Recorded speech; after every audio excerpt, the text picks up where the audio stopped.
पहले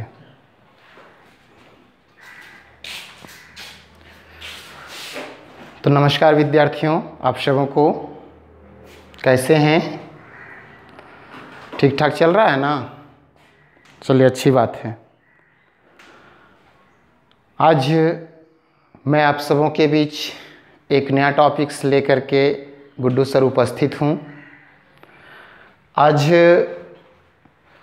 इस लॉकडाउन में मैं चाह रहा हूँ कि कुछ इंटरेस्टेड चीज़ जिससे एक क्लास वर्क कंप्लीट होने के साथ साथ वर्ग नवम का कंप्लीट होने के साथ साथ 11th में भी पढ़ना है ये चैप्टर, 12th में भी पढ़ना है और कॉम्पिटिटिव एग्ज़ाम के लिए, चाहे वो कोई भी कॉम्पिटिशनल एग्ज़ाम्स होता है, या तो एसएससी हो, रेलवे हो, बैंक हो, जेपीएससी हो, जेएसएससी हो, अनेक प्रकार से कॉम्पिटिटिव एग्ज़ाम्स में जो सवाल पूछे जाते हैं, तो आज उसी से संबंधित हम टॉपिक्स लिए हुए हैं जो आज वर्ग नवम के समकालीन पाठ्यपुस्तक भूगोल पाठ्यपुस्तक के अध्याय 2 पाठ 2 से संबंधित भारत का भौतिक स्वरूप। जब हम इंडियन ज्योग्राफी चल रहे हैं तो हम भारत के भौतिक स्वरूप, आज उस दिन तो पिछला क्लास में जो था वो मेरा पिछला क्लास में जो दिखाया गया, आप लोग देखे क्लास में, वो भारत का आकार और स्थिति के बारे में जानकारियाँ दिया गया। और अगर उसमें भी कुछ छूटा हुआ अंश है, ये भौतिक स्वरूप में सब पूरा हो जाएगा। इसमें सोचने वाली बात नहीं है, चिंता करने वाली बात नहीं है। दूसरी चीज़ है कि जब हमारा भारत का भौतिक स्वरूप कंप्लीट हो जाएगा तो समझिए इंडियन ज्योग्राफी का आधा भाग यही कंप्लीट हो जाएगा आपका। और इससे बहुत ज़्यादा कॉम्पिटिशनल क्वेश्चन पूछता है, इसलिए आप तमाम विद्यार्थियों से, कॉम्पिटिटिव स्टूडेंट्स से भी आग्रह करते हैं कि आप इसको बेहतर रूप से समझें, सुने, देखें और इस लॉकडाउन का फ़ायदा उठाएं, घर में रह कर के क्लास दें।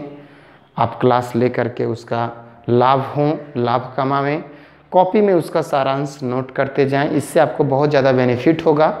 चलिए, हम लोग ज़्यादा कुछ जानकारी इस टॉपिक्स के माध्यम से करेंगे तो बेहतर होगा। जैसी तैसी बातों से हम लोगों को अच्छा नहीं लगता है बच्चे को उगाना।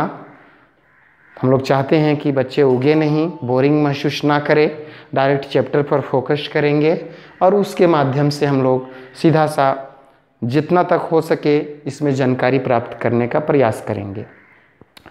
वर्ल्ड ज्योग्राफी की जहाँ तक बात है, बहुत सारे विद्यार्थीगण क्वेश्चन भी पूछ रहे हैं कि वर्ल्ड ज्योग्राफी कभी पढ़ाएंगे या नहीं पढ़ाएंगे। एक्चुअल में इस लॉकडाउन में विद्यार्थीगण आप लोगों से बता देना चाहते हैं कि इस लॉकडाउन में हम लोग 9 to 12 का सिलेबस लेकर के चल रहे हैं और उस 9 to 12 में वर्ल्ड ज्योग्राफी 11th में है। और हम नेक्स्ट क्लास में चाहेंगे कि वर्ल्ड ज्योग्राफी भी क्लास ओपन किया जाएगा, क्लास का प्रारंभ किया जाएगा। इसलिए आप लोग इसके बारे में धैर्य रखें थोड़ा सा। पहले जो स्टार्टिंग की इंडियन ज्योग्राफी, उसको भी हम लोग साथ साथ लेके चलेंगे। तो आज बिना देरी करते हुए GIIS great Indian institute of science पुनः आप सभी विद्यार्थीगणों को, छात्र छात्राओं को, कॉम्पिटिटिव विद्यार्थियों को हार्दिक स्वागत करता है। और मैं पुनः आप सबों के बीच गुड्डू सर उपस्थित हूँ।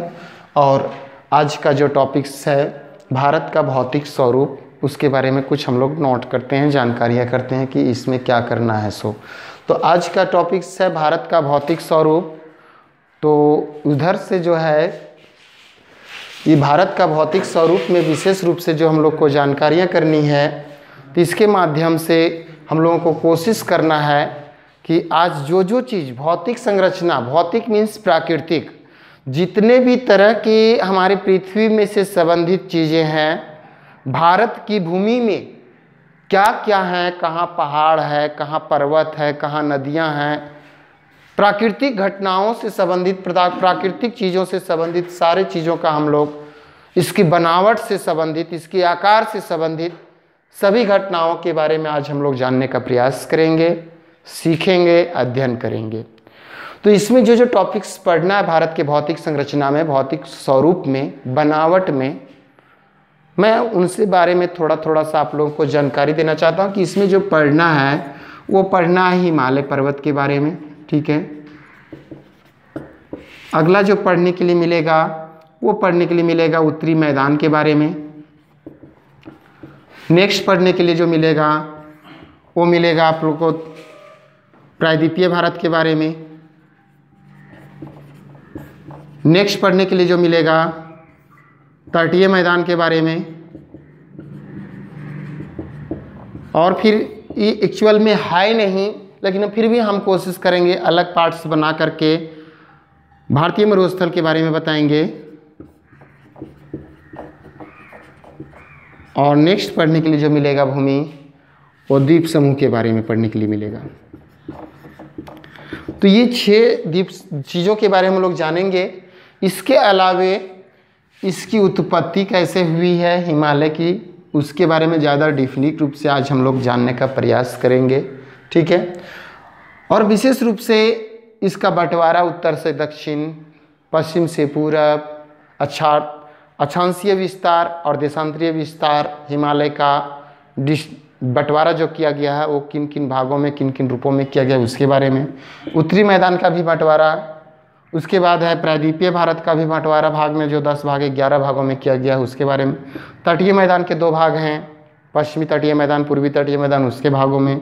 भारतीय मरुस्थल के बारे में जानेंगे, जो इंडियन डेजर्ट्स है, मरुस्थल, थार मरुस्थल, उसके बारे में जानेंगे। और लक्षद्वीप और अंडमान निकोबार के बारे में जानने का प्रयास करेंगे, जहाँ से बहुत सारा क्वेश्चन अरेंजमेंट होगा हमारे लिए। तो हम लोग कोशिश करेंगे कि इस भारत के भौतिक स्वरूप को बेहतर ढंग से समझें, सीखें और उसके बारे में जानने का प्रयास करें। ये भारत के भौतिक स्वरूप में सबसे पहले हम लोग जानने का प्रयास करते हैं। क्या हम अपने चारों ओर देखते हैं? बच्चे लोग थोड़ा ध्यान देंगे कि हम अपने चारों ओर थोड़ा देखिए, आप नज़र घुमाइए, आपको पता चलेगा कि हमारी भारत की भूमि कहीं भी एक जैसा है नहीं है। आपको देखने के लिए मिलेगा कि कहीं ऊंचे ऊंचे पहाड़ भी दिखाई देते हैं, पर्वत भी दिखाई देते हैं, पठार भी दिखाई देते हैं, गड्ढा भी दिखाई देता है, समतल भूमि भी दिखाई देता है, घाटियां भी दिखाई देता है। अर्थात हमारे भारत की भूमि दुनिया का 7वां बड़ा देश, विशाल देश होने के साथ साथ हमारी स्थलाकृति, यहाँ की जो स्थल की आकृति है, भारत की जो स्थल की बनावट है, वो कहीं एक जैसा नहीं है। अर्थात कहीं बहुत ऊंचे ऊंचे पर्वत भी दिखाई देते हैं, कहीं समतल मैदान हैं, कहीं पठार हैं, कहीं घाटियां हैं, कहीं गहरी क्षेत्र हैं, कहीं तटीय मैदान दिखाई देते हैं, कहीं मरुभूमि दिखाई देता है। तो आप सबों से बच्चे लोग आपसे रिक्वेस्ट करेंगे कि आप जिस क्षेत्र से हैं, आपका भूमि कैसा है, आप उसका जवाब कमेंट्स बॉक्स में ज़रूर देंगे। आप जिस क्षेत्र से बिलोंग करते हो, मैदानी क्षेत्र से करते होंगे तो मैदानी क्षेत्र बताएंगे, कोई पर्वतीय क्षेत्र से करते होंगे तो पर्वतीय क्षेत्र बताएंगे। आप अपने स्थलाकृति की तुलना करेंगे। आखिर जो भी है बच्चे, हम लोग एक जगह से नहीं हैं, अलग अलग जगहों से हैं, फिर भी हम लोग देखेंगे कि एक जैसा स्थलाकृति यहाँ दिखाई नहीं देता है, एक जैसा स्थलाकृति यहाँ नहीं है। तो उन सभी स्थितियों से हमें अवगत होना है कि हमारी जो स्थलाकृति है कहीं एक जैसा नहीं है। इसका मतलब है कि ये हमारी भारत की भूमि का जो स्थलाकृति है, उसकी जो बनावट है, वो एक जैसा कहीं भी नहीं है, यानी अलग अलग प्रकार की है। ये अलग अलग प्रकार की स्थलाकृति क्यों है, किस कारण से है? इससे पता चलता है कि अगर हमारी भारत की भूमि की स्थल की जो बनावट है, उस सभी जगह पर 32,87,263 वर्ग किलोमीटर पर यदि एक समान होता, यदि मैदान होता तो सब क्षेत्र में मैदान होता, पठार होता तो सब क्षेत्रों में पठार होता, पर्वत होता तो सब क्षेत्रों में पर्वत होता। लेकिन ये ऐसा नहीं है। उसका रीजन क्या है? आखिर किस कारण से एक जैसी स्थलाकृति हमारे भारत में नहीं पाई जाती है? उसका अगर कोई कारण है तो सिर्फ एक ही कारण है, और वो कारण है कि हमारे भारत की स्थलाकृति का निर्माण, उसकी जो उत्पत्ति, उसका जो बनाव, वो एक समय में, एक काल में नहीं हुआ है। हर अलग अलग कालों में भारत की स्थलाकृति का निर्माण हुआ है। यही कारण है कि भारत की स्थलाकृति में एक जैसा बनावट देखने को नहीं मिलता है। यदि एक जैसा बनता, एक जैसा रहता, मीन्स एक काल में अगर भारत की भूमि का निर्माण हुआ होता तो पूरी स्थलाकृति देखने में एक जैसा होता। बच्चे, हम सभी लोग जानते होंगे कि कोई चीज़ मशीन में अगर हम लोग डालते हैं तो मशीन की बनावट थोड़ा सा एक जैसा रहता है सब में, ठीक है। तो जितने भी मशीन्स हैं, अगर कोई चीज़ बना रहे हैं, कोई सामान ही बना रहे हैं, ठीक है, तो एक टाइम में अगर मान के चलिए, छोटा सा हम उदाहरण देते हैं, घर में हम लोग रोटियां पकाते हैं, कोई जोरी थोड़ी नहीं, रोटियां सभी सामान होते हैं। एक बार में जितने तरह की रोटियां बन पाया वो एक जैसा दिखेगा, लेकिन सेकेंड बार में जितना रोटी एक जैसा बनेगा वो अलग तरह की दिखने लगेगा, पहला रोटी की तरह से मिल नहीं खाएगा। मतलब कहने का हुआ कि ये हमारी पृथ्वी की बनावट से रिलेटेड है, भूमि की बनावट, स्थलाकृति की बनावट से रिलेटेड है। तो आज हम इसी से संबंधित भौतिक स्वरूप का जो बनावट है, हर अलग अलग क्षेत्रों में अलग अलग स्थलाकृति दिखाई देता है, उसी से संबंधित आज हम कुछ चर्चाएं करेंगे और उसमें जानने का प्रयास करेंगे। आज का टॉपिक सिर्फ हमारे भारत की स्थलाकृति से संबंधित रहेगा, उससे ज़्यादा से ज़्यादा हम हिमालय की उत्पत्ति करना सीखेंगे, लेकिन हिमालय का विस्तार पूरी तरह से भी नहीं सीखेंगे। चलिए विद्यार्थीगण, आज हम आप सबों के बीच में थोड़ा सा ध्यान देने वाली बात है, हम थोड़ा सा इसको साफ कर देते हैं, ठीक है। अब हम लोग थोड़ा सा जानने का प्रयास करते हैं कि किस टाइप में हमारे स्थलाकृति का विकास हुआ है। तो थोड़ा सा मैं एक छोटी सी कहानी को लेकर के चाहता हूँ, मैं छोटी सी एक कहानी के माध्यम से आप लोगों को बताना चाहता हूँ कि किस किस रूप में, आखिर हम सभी लोग जान रहे हैं हमारी पृथ्वी की उत्पत्ति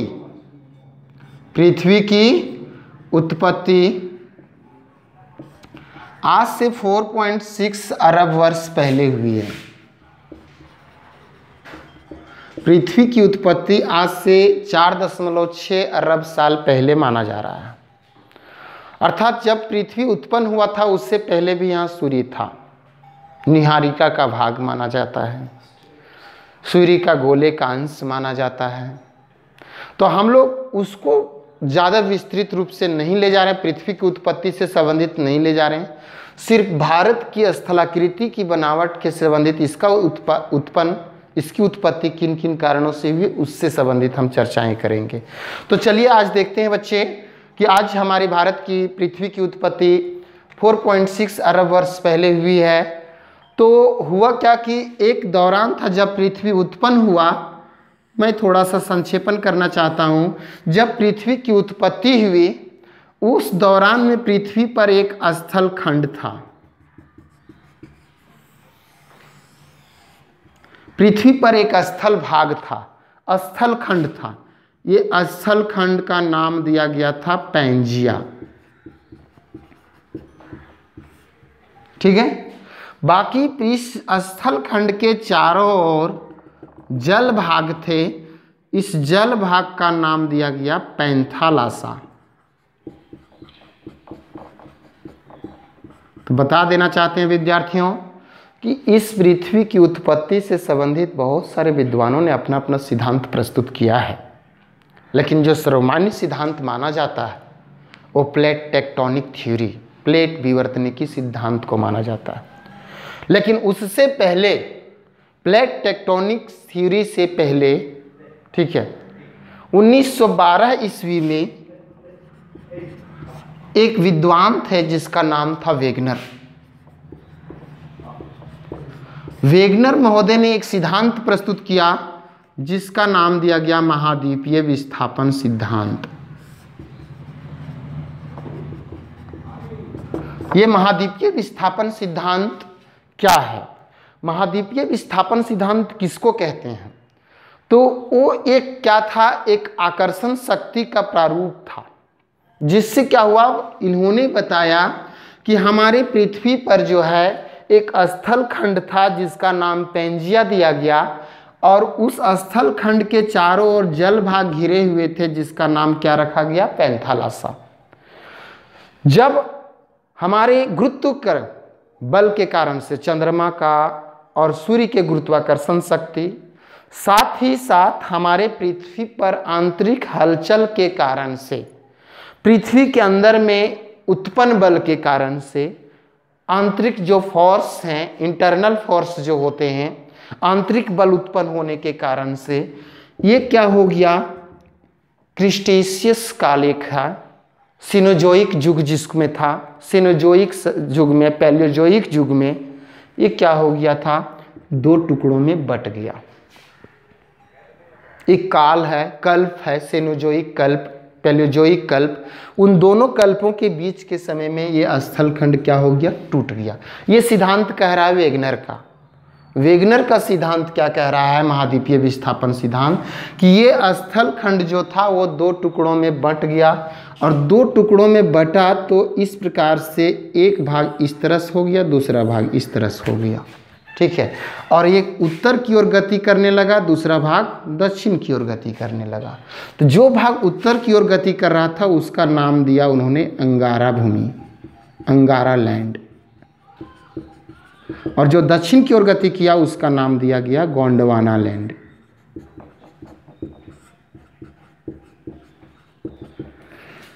अंगारा लैंड और गोंडवाना लैंड।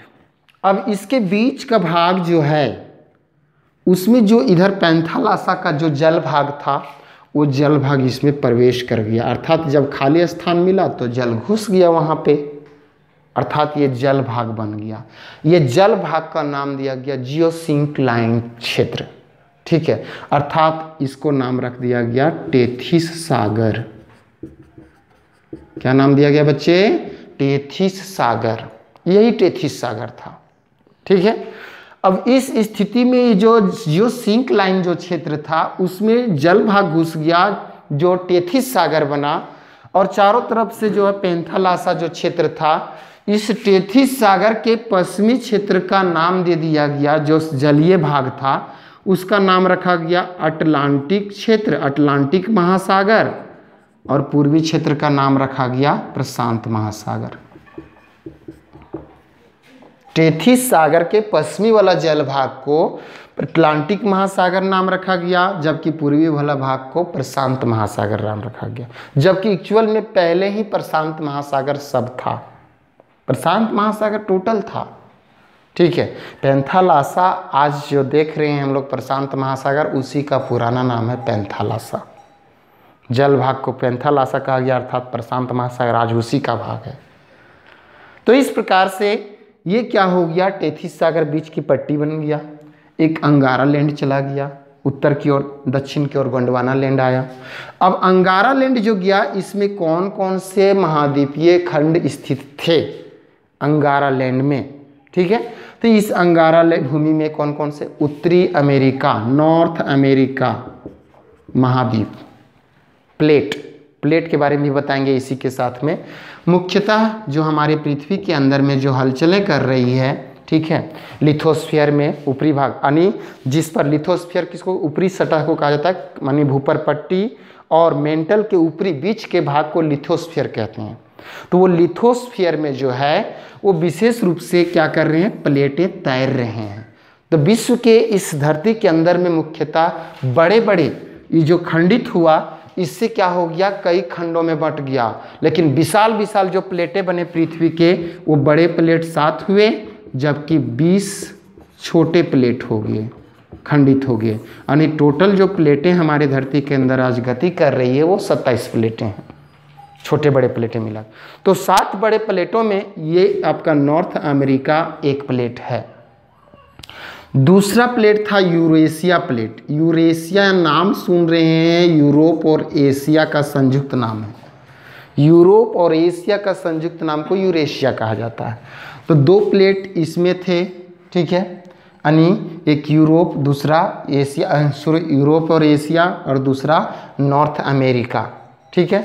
अब इसमें कौन कौन से प्लेट थे गोंडवाना भूमि में, इसमें जो प्लेट थे वो दक्षिण अमेरिका यानी south America plate, Africa plate, ठीक है। उसके बाद नेक्स्ट जो था अफ्रीका के बाद Indo Australian plate, Indo Australian plate, एक था अंटार्कटिका, अंटार्कटिका प्लेट इसी का भाग था। 4 इधर 2 इधर 6 था, और एक खुद जो था हमारा कौन था, ये प्रशांत महासागर। ये प्लेट में यही है, बड़े प्लेट में, बाकी छोटे छोटे प्लेट बहुत सारे हैं। ठीक है, तो एक नजका प्लेट भी छोटा प्लेट में आता है, नजाका प्लेट।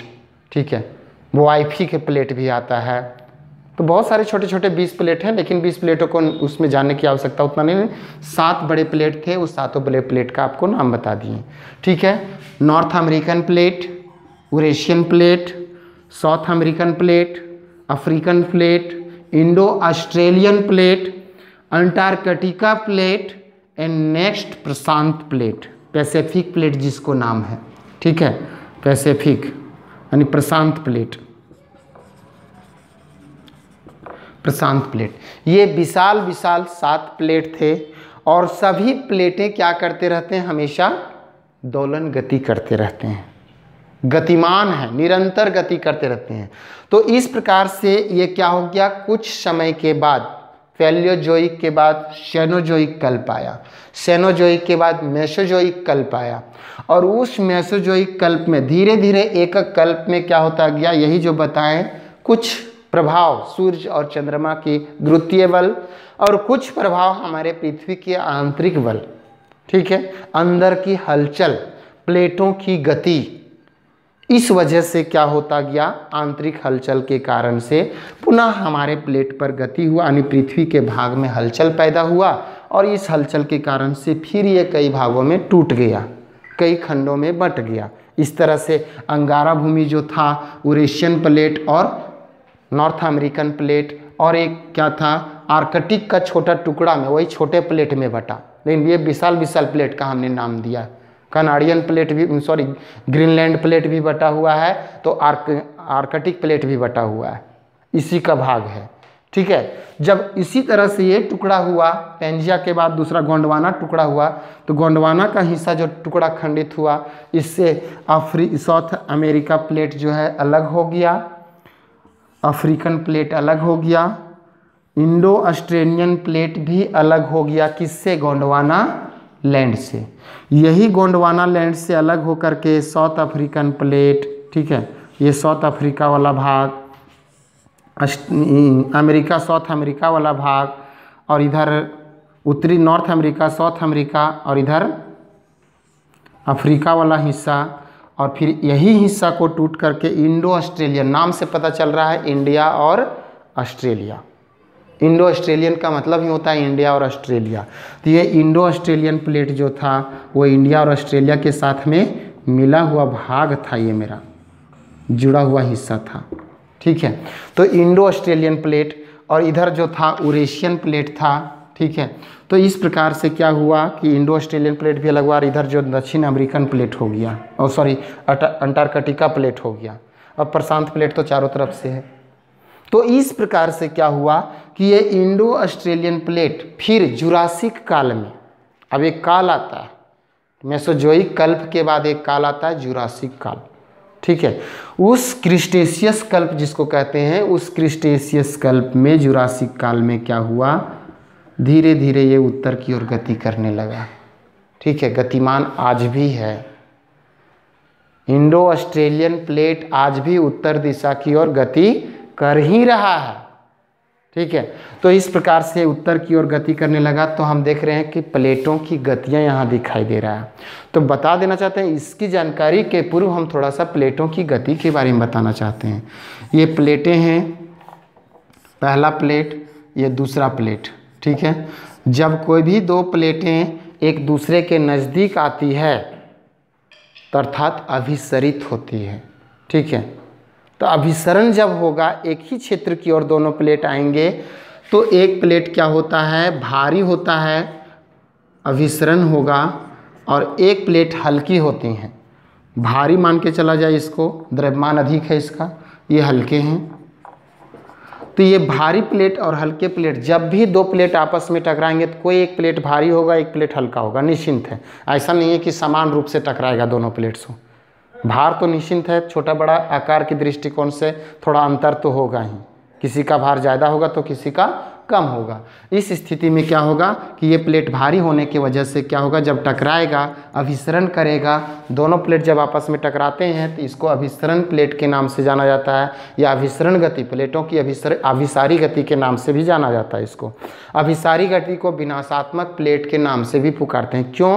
क्योंकि जब भी ये दो प्लेटें आपस में टकराएगी तो विनाश होगा यहाँ पे, ठीक है। और ऐसी स्थिति में टकराने के बाद तो भारी प्लेट हमेशा नीचे की ओर दबता है, जबकि हल्की प्लेट ऊपर की ओर चढ़ जाता है। यानी जब भी ये टकराएगा, देखिए इस तरह से टकराने के बाद मुड़ता है, परंतु एक प्लेट ऐसे होंगे जो भारी होगा वो नीचे की ओर जाएगा और दूसरी प्लेट ऊपर की ओर चला जाएगा। इस प्रकार से मोड़ बनाएगा। यानी यहाँ पे जो मोड़ बनाएगा टकराने के पश्चात वो इस प्रकार से बनाएगा मोड़, ये भारी प्लेट नीचे की ओर आ जाएगा, जबकि हल्की प्लेट टकराने के बाद क्या हो जाएगा, वो ऊपर की ओर चला जाएगा इस प्रकार से।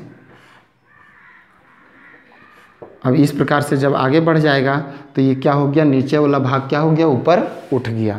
यहाँ विनाश होगा प्लेटों के टकराने से और एक स्थलाकृति का विकास होगा, एक स्थल बनाएगा, जो स्थल क्या होगा तो पर्वताकार होगा, यानी पर्वत का निर्माण करेगा यहाँ पे, ठीक है। ये प्लेटों की पहला गति था। दूसरा गति होता है प्लेटों के अपसारी गति। अपसारी गति कहने का मतलब हो गया कि एक ही स्थान से जब प्लेटें दो अलग अलग दिशाओं की ओर गति करता है, एक जगह से दो अलग अलग क्षेत्रों में बटेगा, इससे क्या होगा, अलग अलग क्षेत्रों में जाने से हमारा प्लेटों के यहाँ जो बीच का भाग रहेगा वहाँ पर भी वैसा होगा। यहाँ भी संरचनात्मक प्लेट इसको बोला था। संरचनात्मक मतलब क्या होता है, संरचना करना। यहाँ भी संरचना किया लेकिन टूट करके, विनाश करके संरचना किया, पर्वत बनाया, लेकिन यहाँ टकरा करके नहीं करेगा संरचना। यहाँ जो है विनाश करके नहीं, संरचनात्मक मतलब खुद ब खुद रचना कर देगा। जैसे ये दो प्लेटें आगे की ओर गति करेगा, ये भी आगे की ओर गति करेगा, तो ये बीच का भाग क्या हो जाएगा, अपने आप पहले तो जुड़ा हुआ था, यहाँ पहले सटा हुआ था ये दोनों भाग, ठीक है, लेकिन जब दोनों अलग अलग दिशाओं की ओर गति किया तो ये भाग खाली हो जाएगा। ये भाग खाली होगा तो जो दबाव के कारण से ये भाग दबल था, जिसके फोर्स के कारण से ये उठ नहीं पा रहा था, अब ये दोनों भाग आगे खाली हो जाएगा तो ये भाग स्वतः ऊपर उठ जाएगा, ठीक है। तो ये पर्वत बनेंगे, भ्रंश की वजह से, धंसने की वजह से भी बनता है, उठने की वजह से भी बनता है इससे।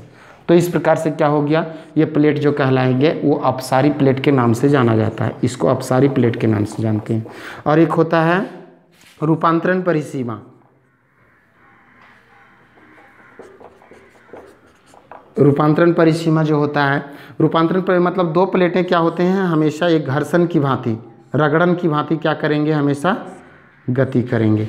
इसको रक्षात्मक प्लेट के नाम से जाना जाता है। मतलब ये प्लेटें क्या होते जाएंगे, ये मान के चलिए ऊपर की ओर जा रहा है तो ऊपर वाला नीचे की ओर, मतलब इस तरह से गर्दन करें, इससे कुछ नहीं होता है, खाली घर्षण होगा, रगड़न होगा, थोड़ा हल्का। इससे क्या होगा, पृथ्वी पर भूकंप आ सकता है, कंपन हो सकता है, ठीक है, लेकिन इससे विनाश नहीं हो सकता है। तो इस प्रकार से ये प्लेटों की तीन गतियाँ होती हैं, अभिसारी, अपसारी और रूपांतरण परिसीमा। तो इस माध्यम से क्या हुआ कि ये प्लेट जो था, इंडो ऑस्ट्रेलियन प्लेट गति कर रहा था। ये इंडो ऑस्ट्रेलियन प्लेट जब यहाँ से गति कर रहा था उत्तर दिशा की ओर पहले से जा रहा था, प्रत्येक साल 3 से 5 सेंटीमीटर गति करता है उत्तर दिशा की ओर, आज भी 3 से 5 सेंटीमीटर गति कर रहा है इंडो ऑस्ट्रेलियन प्लेट। तो ये प्लेट जब गति कर रहा था, इंडो ऑस्ट्रेलियन प्लेट उत्तर दिशा की ओर गति कर रहा था, तो उस दौरान में पहले से यहाँ पे क्या था, ये जब टूटा था तो ये कौन सा प्लेट था, यूरेशियन प्लेट था, ठीक है। ये यूरेशियन प्लेट जब वर्ल्ड का मैप में आप जाएंगे, वर्ल्ड का मैप आप देखेंगे, ठीक है, तो वर्ल्ड के मैप में देखने के बाद पता चलेगा कि यहाँ जो यूरेशियन प्लेट था, ठीक है, उस यूरेशियन प्लेट का यूरोपियन इंडो ऑस्ट्रेलियन प्लेट जो जा रहा है गति करते हुए, तो ये इंडो ऑस्ट्रेलियन प्लेट गति करेगा तो ये बीच का भाग जो बताएं यहाँ पे कौन सा सागर है, टेथिस सागर बताए हैं। तो ये टेथिस सागर जो सिंक लाइन जो था वो जलीय भाग था, यही था टेथिस सागर। जब ये क्या हो रहा था, गति कर रहा था, उत्तर की ओर आगे बढ़ रहा था, स्थिर अवस्था में था, लेकिन गति कर रहा था, हल्की फुल्की अवस्था में गति कर रहा था।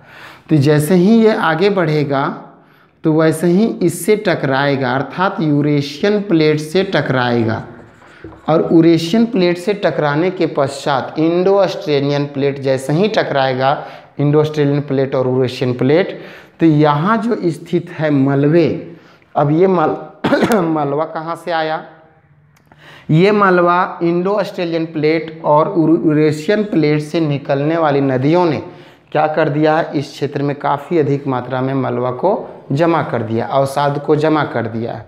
तो इससे अवसाद के जमे होने से इस टेथिस सागर में क्या हो गया, नीचे भाग भी भरता गया, काफ़ी ज़्यादा मोटी परत के रूप में हो गया अवसाद का जमाव।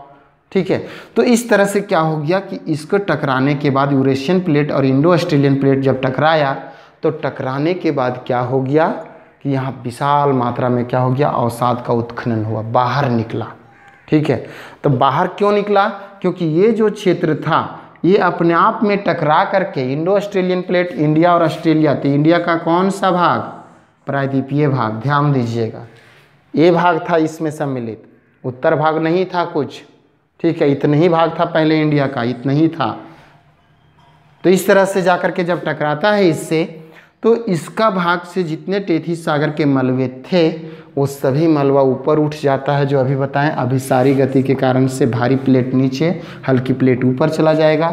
इस तरह से टकराने के बाद क्या हो जाएगा कि यहाँ के जितने भी मलबा था वो सभी के सभी मलबे ऊपर की ओर उठ गए।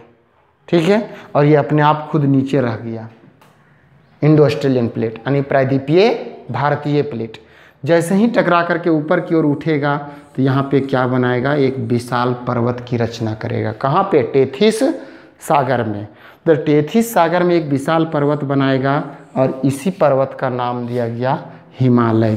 जबकि ये खुद जो भाग था वो क्या भाग हो गया, नीचे खुद आ गया, यानी ये अपने आप में इस तरह से फिर नीचे दौड़ गया इस तरह से, और यहाँ पर्वत विशाल पर्वत बन गया टेथिस सागर के स्थान पर। इसीलिए क्वेश्चन पूछा जाता है कि आज जहाँ हिमालय पर्वत है वहाँ पहले कौन सा सागर था, टेथिस सागर। ठीक है, तो इस तरह से टेथिस सागर के जगह पर आज हिमालय पर्वत अवस्थित है। लेकिन उस हिमालय पर्वत की रचना एक काल में नहीं हुई है।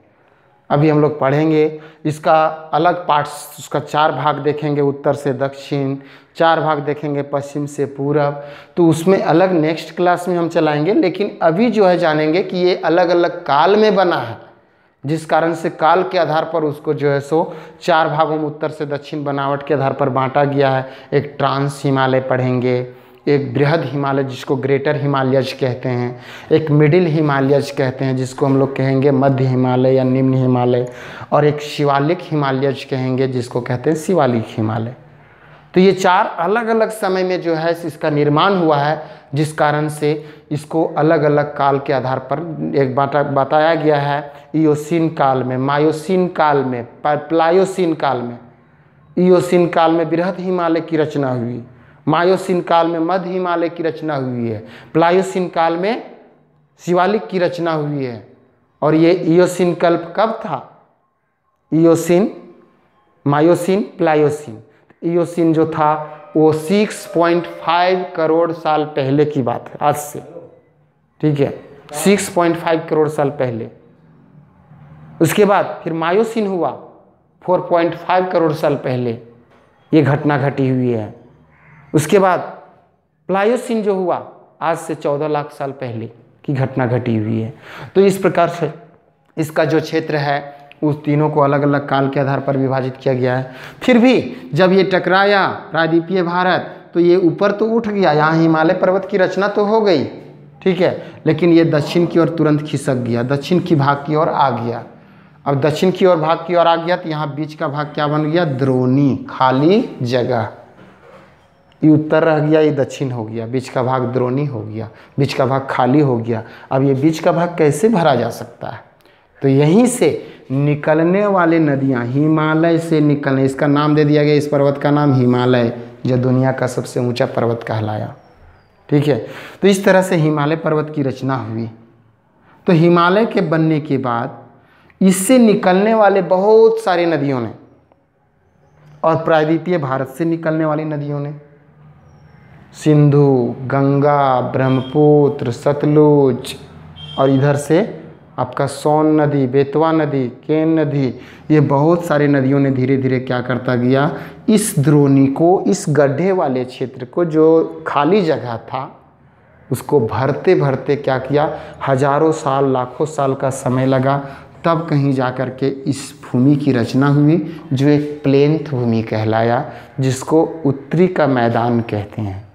यही अलग अलग पार्ट्स स्थलाकृति में अलग अलग जो भाग देखेंगे, कहीं ऊंचे पर्वत हैं भारत में, कहीं समतल भूमि है, कहीं पठार हैं। तो इसका रीजन सिर्फ एक ही था, जो पहले भी बता चुके थे हम क्लास में, फर्स्ट में ही स्टार्टिंग टाइम में बताएं कि अलग अलग भूमि पाए जाने का सिर्फ एक ही रीजन है, एक ही कारण है, और वो होता है क्या चीज़ का, कि हमारी स्थलाकृति की बनावट कभी एक समय में, एक काल में नहीं हुआ है। अलग अलग काल में हमारी भूमि की अब निर्माण हुआ है, बना है, जिस कारण से अलग अलग यहाँ तरह की स्थलाकृतियाँ पाई जाती है।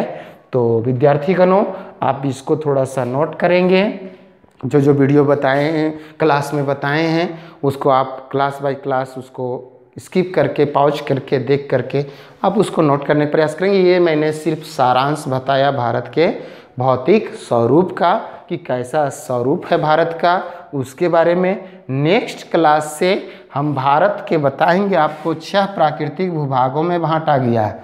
भारत की भूमि को, भारत की स्थलाकृति को 6 प्राकृतिक भूभागों में बांटा गया है। पहला उत्तर का हिमालय पर्वतमाला, उत्तर का हिमालय पर्वतमाला। दूसरा उत्तरी मैदान। तीसरा प्रायद्वीपीय भूमि या प्रायद्वीपीय पठार, प्रायद्वीपीय पठार, और उसका दूसरा नाम है दक्षिण का पठार, दक्षिण का पठार। चौथा पढ़ेंगे हम लोग तटीय मैदान। पांचवा पढ़ेंगे भारतीय मरुस्थल।